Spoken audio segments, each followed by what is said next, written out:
Bonjour, bienvenue sur votre page de support, l'émergence de l'entrepreneur. J'espère que vous allez très bien. Moi, c'est Lucie Matuaka. Je suis ravie de revenir vers vous une fois de plus. J'espère que vos familles respectives aussi vont bien. C'est toujours un plaisir et un honneur pour moi de revenir vers vous toutes les semaines pour partager ma passion avec vous. Et j'ai cette passion aujourd'hui d'aider les entrepreneurs qui n'ont pas tellement l'expérience professionnelle et ceux qui ne comprennent pas vraiment l'importance d'être en bonne santé psychologiquement, émotionnellement et moralement pour pouvoir vaincre. Cette semaine, notre sujet de discussion, c'est les échantillons contre la gratuité. Qu'est-ce que c'est exactement la différence et comment se rassurer qu'on ne fait pas des erreurs qui vont nous coûter tellement cher. Et parfois, il y a des gens qui s'y prennent tellement mal quand il s'agit de la gratuité et des échantillons et malheureusement ils finissent par fermer boutique juste parce qu'ils ne savent pas comment gérer non seulement leurs propres émotions mais ils ne savent pas comment gérer les émotions des autres. Ok, aujourd'hui on va parler de ça, mais avant que je commence, j'aimerais vous dire merci toutes les personnes qui regardent ces vidéos, qui suivent mes sujets de discussion, qui partagent avec d'autres.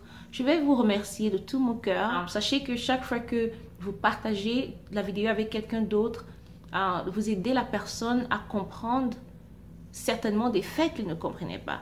Et vous les aidez de cette façon à grandir et à mûrir dans leurs affaires et devenir de meilleures personnes, pourquoi pas. Alors, on va y aller. On va parler de la gratuité contre les échantillons. Ok. Il y a tellement de gens que je connais qui ont un potentiel super bien. Ils ont un très grand potentiel, ils peuvent faire de grandes choses. Et ils décident qu'à un moment donné, ok, ils ne veulent plus travailler pour qui que ce soit. Ou bien ils n'arrivent pas à trouver un boulot dans une entreprise pour travailler pour quelqu'un d'autre. Et ils se disent, ok, parce que je n'arrive pas à travailler pour quelqu'un d'autre, peut-être qu'il faut que je me mette à mon propre compte, il faut que je travaille pour moi-même. Et ils ont le potentiel, ils ont la volonté, ils veulent bien faire.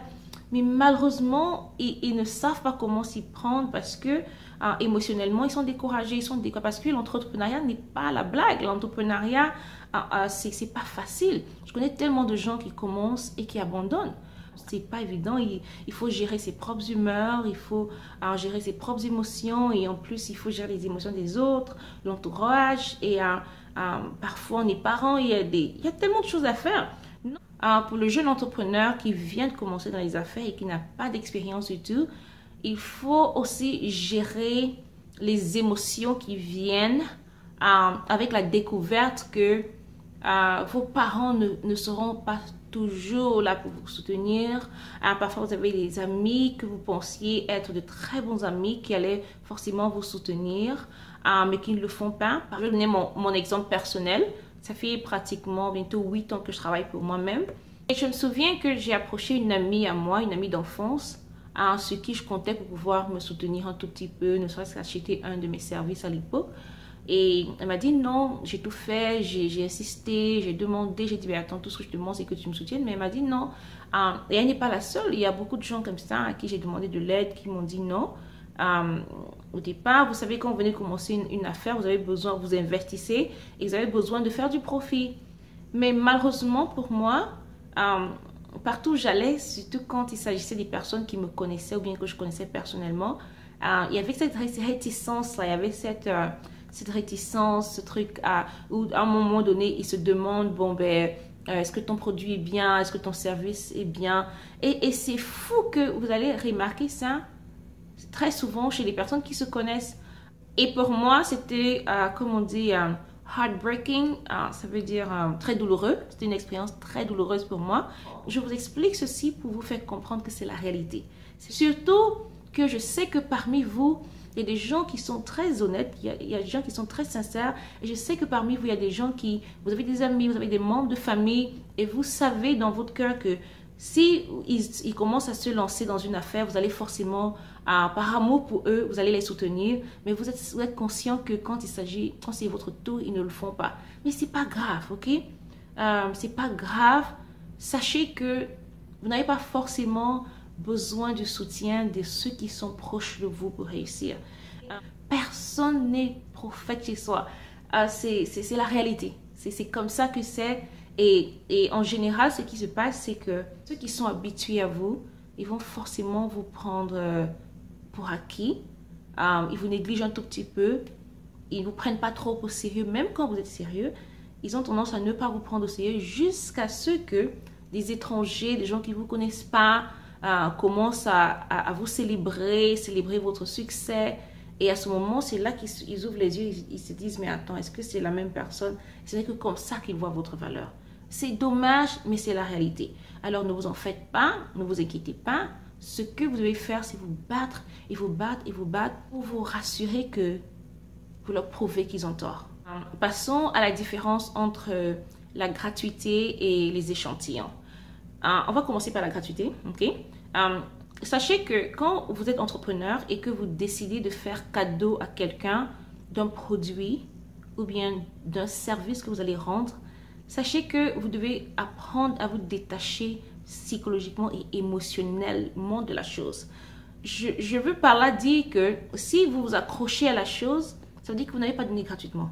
Et ne regrettez pas, donnez de tout votre cœur, décidez de vous détacher de ça. Et quand vous le faites, c'est très bien. C'est un choix que vous avez fait. Vous avez décidé d'offrir. Je vais vous donner des exemples pour que vous puissiez comprendre.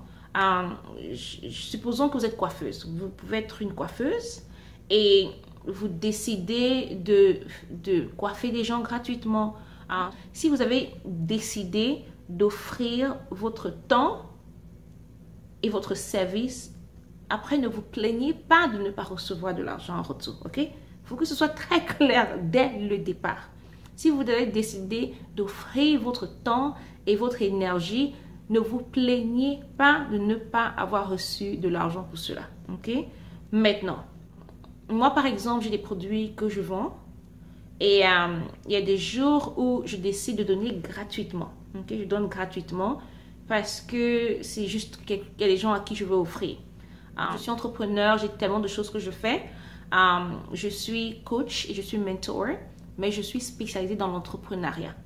Et une des choses que j'ai décidé de faire, c'est offrir de mon temps et de ma connaissance gratuitement une fois par semaine. Par exemple, les vidéos que vous regardez maintenant, c'est mon temps que je vous offre gratuitement. C'est mon énergie que je vous offre gratuitement. C'est un choix que j'ai fait, il est conscient.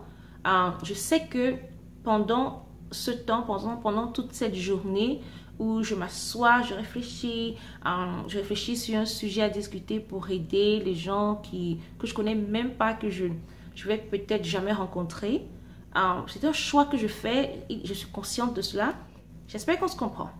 Ok. Vous savez, en tant qu'entrepreneur, vous devez apprendre à donner des échantillons. C'est extrêmement important pour votre business. C'est extrêmement important. Prenons l'exemple de... Supposons que vous soyez propriétaire d'un restaurant. Ok, ça c'est un très bon exemple. Quand vous êtes propriétaire d'un restaurant, sachez que il y a des gens qui ne connaissent pas à quoi ressemblent vos repas. Vous dites, une fois par semaine, pour tous les clients qui arrivent dans mon restaurant et qui achètent quelque chose, je leur offre telle chose en plus. Et vous donnez ça peut-être en petite quantité parce que vous voulez leur faire découvrir un nouveau plat. Le but initial d'offrir des échantillons aux gens, c'est de leur permettre de découvrir ce qu'ils ne connaissent pas. Parlons de, par exemple, ce que je suis en train de faire avec vous. Ok? Comment est-ce qu'on peut considérer ceci comme échantillon? Il faut que je vous éclaire là-dessus. Quand j'ai décidé de m'y mettre, j'ai réalisé que le milieu francophone ne me connaît pas. Je suis connue dans le milieu américain. Je ne suis pas connue dans le milieu francophone. Voici ce que ça veut dire. C'est difficile pour un être humain d'acheter ce qu'il ne connaît pas. Ok, vous comprenez ça? C'est très important. Je suis en train de vous faire une leçon. Si vous comprenez ceci, vous allez changer vos vies. Quand je viens vers vous, dans le milieu francophone, vous ne savez pas qui je suis. Vous ne savez pas de quoi je suis capable. En même temps, je ne peux pas vous donner tout. Je ne peux pas vous donner tout. Et ceux qui veulent un peu plus, alors ils doivent acheter de mon temps parce que je ne peux pas consacrer plus d'une journée. Vous comprenez ça? C'est ça qu'on appelle donner des échantillons. Vous êtes des entrepreneurs. Vous ne donnez pas des choses gratuitement tout le temps. Vous devez apprendre à donner des échantillons. C'est important les échantillons. Vous devez apprendre à donner des échantillons de votre temps, des échantillons de vos services et des échantillons de vos produits. J'ai appris ce concept en Amérique. Et vous, si vous pensez que c'est de la blague, regardez les États-Unis d'Amérique et regardez, ça c'est un pays de jungle, ça c'est un pays de capitalisme à outrance, mais en même temps, ils savent faire la différence entre la gratuité et les échantillons. Et le jour où vous comprendrez ce système, je vous promets que vos affaires vont arriver à un autre niveau. Écoutez, ok? C'est très important. Donc, notez ceci et n'oubliez pas. On va passer aux principes.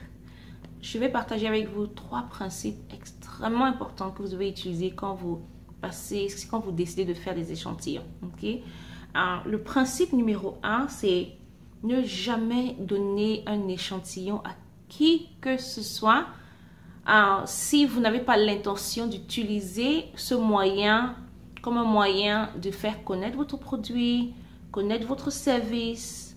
Principe numéro 2, vous devez apprendre à limiter la quantité d'échantillons que vous donnez. Si vous vendez des produits, limitez la quantité. Rappelez-vous que vous achetez ces produits, s'il vous plaît. Vous achetez, et même si c'est de la nourriture que vous préparez pour vendre dans un restaurant, écoutez, vous achetez les ingrédients. Ok? C'est pas gratuit. C'est pas gratuit. Ne passez pas votre temps à donner parce que si vous faites ça, les gens vont commencer à abuser de votre gentillesse, les gens vont abuser de votre temps, les gens vont abuser de votre personnalité et c'est pas normal. Ok? Sachez que vous avez le droit de demander de l'argent en échange pour les produits et les services que vous offrez. C'est votre droit, que ce soit spirituel, moral, émotionnel, c'est votre droit devant Dieu. Vous avez ce droit. Et c'est comme ça que ça marche. Si vous n'êtes pas ferme dès le départ, les gens vont vous utiliser. Chaque fois que vous offrez des échantillons aux gens, assurez-vous que vous laissez une limite. Et si quelqu'un aime votre produit, si quelqu'un aime votre service et qu'il en veut un peu plus, alors qu'il sorte de l'argent, c'est aussi simple que ça. Et s'il ne veut pas sortir de l'argent, c'est de 2 choses l'une. Soit il voulait juste vous utiliser, soit il voulait vous ruiner, ou encore, ils n'ont pas vraiment besoin de ce service. Ne vous sentez pas obligé, n'ayez pas peur, n'ayez pas honte de réclamer de l'argent pour votre temps, votre énergie et vos produits. Ne faites jamais cette erreur-là.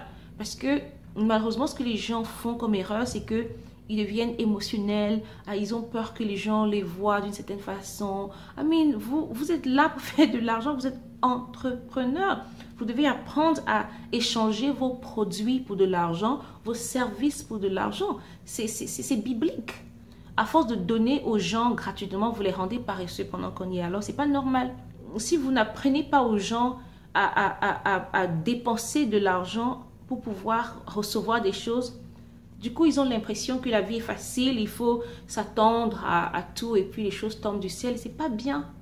Ok, ça c'est ce qu'on appelle la discipline. Vous devez, en tant qu'entrepreneur, enseigner à vos clients à respecter votre business, respecter votre entreprise, respecter votre temps, respecter votre énergie.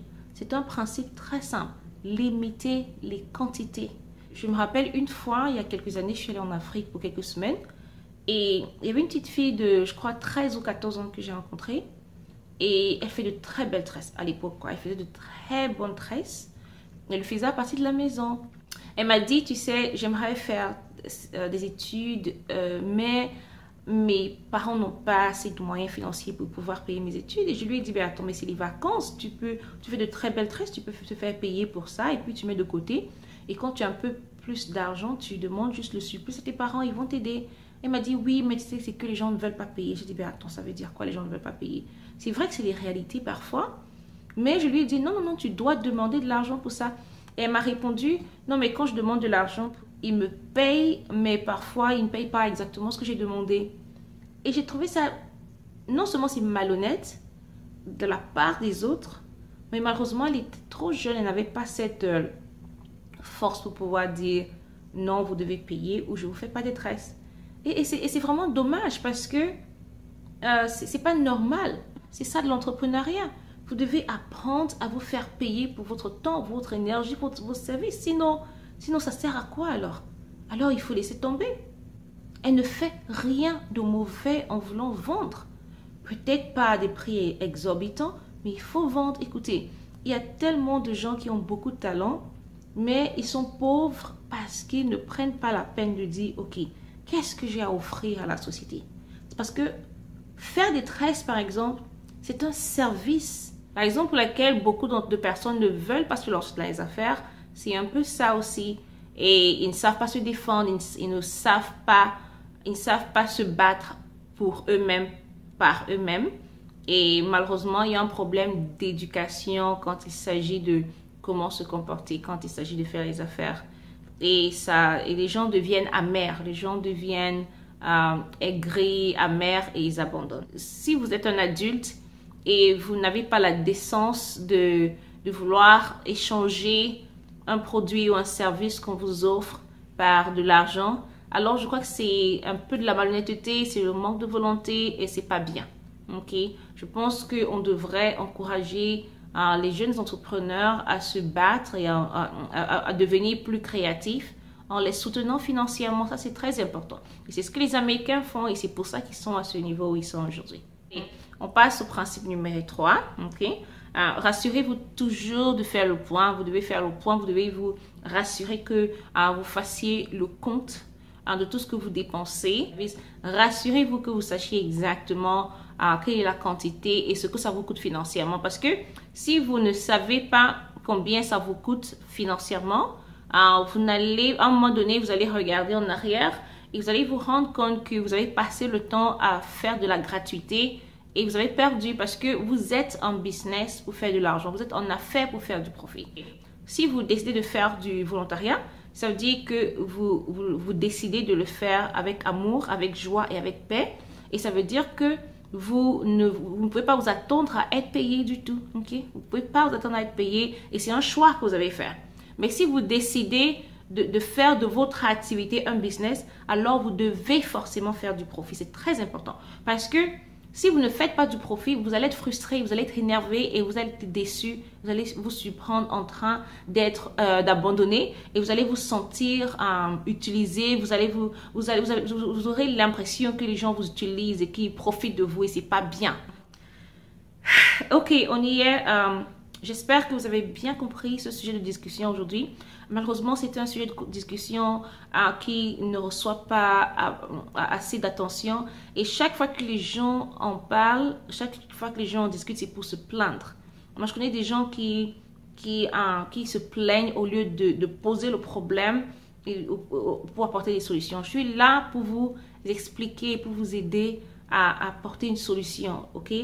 Comme je vous ai expliqué, je ne suis pas du genre à me plaindre et je ne souhaiterais pas que vous soyez du genre à vous plaindre. Si vous voulez être émotionnellement solide, s'il vous plaît, en tant qu'entrepreneur, vous devez arrêter de vous plaindre. Vous devez être la personne qui prend le dessus par sa grandeur. Vous ne devez pas perdre le temps à discuter, à vous plaindre. Non, non, ça ne sert à rien. C'est votre temps que vous perdez, c'est votre énergie que vous perdez. Et en plus, les gens ne peuvent pas vous respecter si vous passez le temps à discuter. Ok? Alors, ceci dit, je vais vous demander une faveur. Partagez vos expériences. Je suis sûre que vous êtes passé par des petites expériences de ce genre. Si possible, saisissez en dessous de cette vidéo, écrivez, racontez. Alors, je suis sûre que vous avez connu des expériences dans le passé. Moi, par exemple, je vous ai expliqué au départ ce que j'ai vécu et ce que je continue de vivre. Mais ça ne m'embête pas. Mais est-ce que vous connaissez une expérience? Est-ce que vous avez en tête un petit conseil que vous pouvez donner à quelqu'un qui passe par ce moment de transition émotionnelle ou peut-être il ne comprend pas encore comment ça se passe dans les affaires? Est-ce que vous avez beaucoup d'expérience? Qu'est-ce que vous avez à partager par exemple pour aider et soutenir quelqu'un positivement, moralement, émotionnellement? Okay? Alors, c'est la raison pour laquelle j'ai créé cette page et mon objectif est de non seulement faire comprendre aux entrepreneurs que l'entrepreneuriat, c'est pas facile, mais c'est possible, ok? Et ceux qui ont du succès, c'est pas ceux qui se plaignent, c'est pas ceux qui murmurent, c'est pas ceux qui passent le temps à dire oh ben, pourquoi pas moi, oh ben, comment est-ce que ça se passe, mais pourquoi? Non, ceux qui ont du succès à la fin, c'est ceux qui se battent très fort, qui vraiment ne se plaignent pas, ils ne murmurent pas, Ils font ce qu'ils sont supposés faire. Ils rendent grâce pour les petites choses. Et c'est comme ça qu'ils ont du succès. Une des choses que je vous recommande de faire, c'est ceci. Toutes les leçons que je vous enseigne, toutes les choses que vous apprenez, sachez que si vous partagez ces vidéos et que nous avons ensemble à peu près, supposons que juste une petite quantité, juste 100 personnes qui regardent ces vidéos et ces formations que je fais toutes les semaines. Et que parmi les 100 personnes, il n'y a que 2 personnes, je dis bien 2, qui prennent ce que je dis au sérieux. Et qui partent appliquer, ils mettent ça en application, ils changent leur vie, alors on a gagné. Ok? C'est le plus important parce que c'est bien beau de regarder, c'est bien beau de partager, c'est bien beau de dire « Oh, ben c'est vrai que c'est bien fait. » Non. Mais qu'est-ce que vous en faites?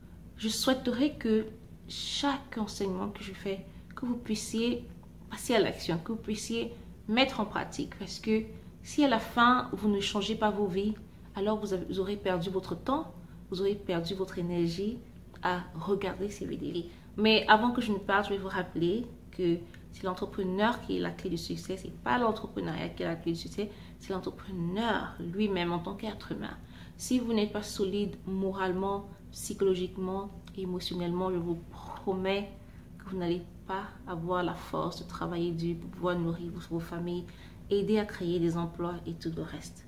Merci infiniment d'avoir été des nôtres une fois de plus aujourd'hui et à la semaine prochaine. Au revoir.